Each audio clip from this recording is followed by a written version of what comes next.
Leave this part for me. My voice is hoarse today. I'm not talking in a low voice on purpose. The movie starring Tony Leung, Shinki and the Legend of the Stone Ring. It can't be supplied in mainland China. The Legend of Shang-Chi and the Legend of the Ten Rings, starring Simu Liu, Tony Leung, and others. The film is adapted from Marvel Comics. The film tells that he received brutal combat training from his father and is proficient in all kinds of martial arts. Growing up, he fled his hometown, changed his name, but still couldn't escape his past.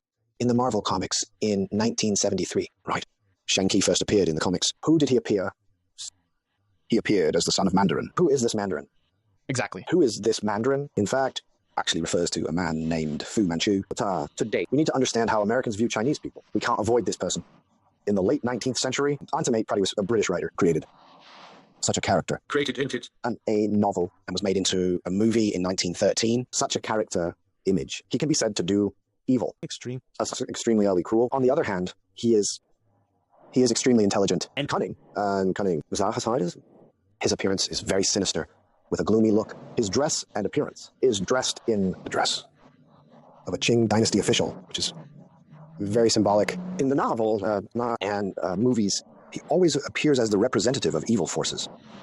The Western movies like to use good and evil. Good and evil. He is the representative of evil, the representative of the dark side. For nearly 100 years, for a long time, Western children, Chinese often, say, don't cry, or the tiger will come. The tiger is coming. It's them. Just don't cry. Or the Fu Manchu is coming. It's him, the representative, a representative of fear. This character image has been remade many times on screen. Deeply romantic, retired. It developed from 1917 to 1977. That is, he was actually broken by Bruce Lee. Of Chinese people has changed. At least a new element was added. This image has lasted for nearly 100 years. This is the prototype. The character Mandarin. The prototype of the angry father called Mandarin. This image was very early on. Chiang Kai-shek once opposed it and called to protest. In 1980, Chinese Americans launched a movement to boycott Fu Manchu. The image was banned. This greatly blocked between Chinese and Americans the smooth flow of mutual recognition and understanding. It became a barrier in between, but this time SAIC is equivalent to continuing this line. SAIC. And Shi Chuanqi wrote this, SAIC, corruption. His father still returned to the original Fu Manchu, the image of the Manchu Mandarin. So this is a Western, wrong perspective on the Chinese people. It's a stereotype should be said to be.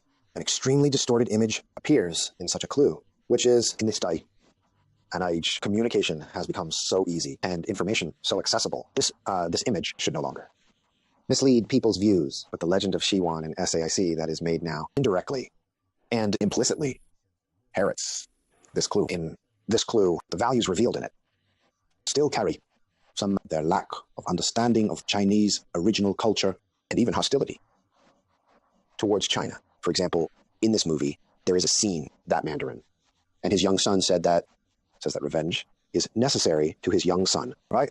For Chinese culture, this seems to be part of it. Seems to have this part of the content. Tit for tat, right? And even hostility. Pay attention.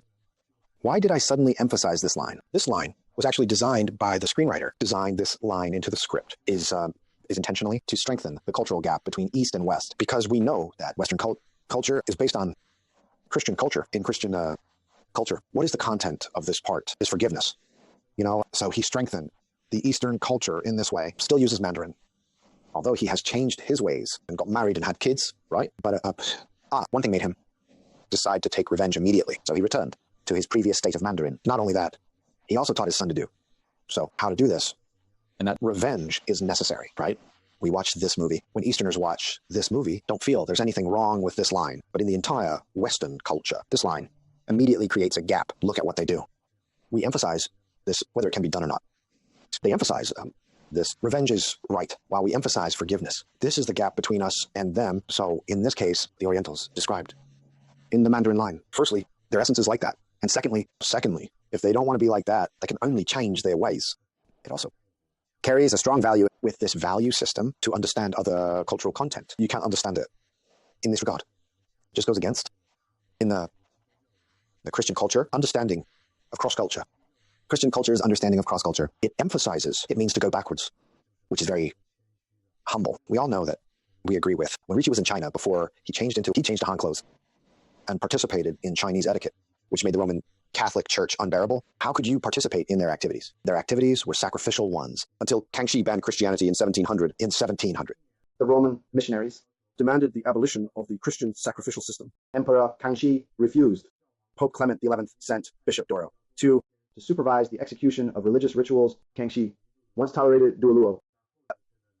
He openly opposed the court in Nanjing. He was finally arrested. In 1723, Kangxi died. Nanjing ascended, officially issued an edict, banned the spread of Catholicism. The key issue is this because the Vatican could not accept the act of worshiping ancestors. At that time, a large number of missionaries in China, they would normally participate in such activities. They thought it was a respect for culture. Then we talk about the issue of faith. But the Roman Catholic Church said this cultural activity itself violated this belief. They couldn't attend. So in a fit of rage, Kangxi and all Catholicism and Christianity in China. So this matter is so serious, you know that the collisions between Eastern and Western cultures have created so many barriers. So people like Fu Manchu, even if he is the man who comes out of this line, and Shang-Chi and other people, the image on this line, are not conducive to Sino-US exchanges. So this line is China, not SAIC today, not the SAIC of today. We can't supply them. The past Fu Manchu series cannot be supplied. Of course not. It's just an helpless resistance from us. To express our attitude, including Ace and Legend of 10,000 Feng Wang, are still very popular in the West. We can't change them. It has been nearly 100 years in people's minds. Left a stereotype of Fu Manchu in their minds. It's a very sad thing. How to change this situation? I think this is a particularly valuable topic, and it's also a particularly important content. In fact, we often think today's Chinese people, many of them, want to know about Americans. We should know that when we want to understand another culture or ethnic group, there is an important content. But to understand how they think about us, we should note the purpose of our understanding, not to fight against them or to avoid dealing with each other in the future. The reason why we want to know is to have a good relationship in the future. When you want to deal with them, you need to know in his mind what kind of image you are, in a broad sense, in the American cultural system, how to view the concept of Chinese people. It can be said that in today's world, the interdependence between China and the US, and it will become closer and bigger, no matter how you shout. No matter how you shout, this is an objective fact in terms of politics, economy, and the international military, China and the US will increasingly depend on each other. So we Chinese say we don't deal with Americans is not realistic today. The products used in the US are already I can't say this number is right. The things in the US today may have been made in China are already everywhere. And the technology we use in the US today, technology transferred to the things you use may be made in China, but the technology you use, smartwatches, smartphones, smart cars, and all kinds of things has also been everywhere in Chinese life, everywhere. So such an increasingly close penetration of both sides. The two sides should understand each other. We also hope to understand each other. But I still emphasize that an important mutual understanding is that you need to know how. See you in their mind. This cultural unit has accumulated some knowledge about Chinese. What is that image after, this image when you really deal with them? You can target your efforts to address their concerns, to build new relationships and build a relationship of mutual trust and cooperation. So I think this question is a big one, but this big question is very valuable. Yes. That is, why do Americans view Chinese people like this? 是在必须要是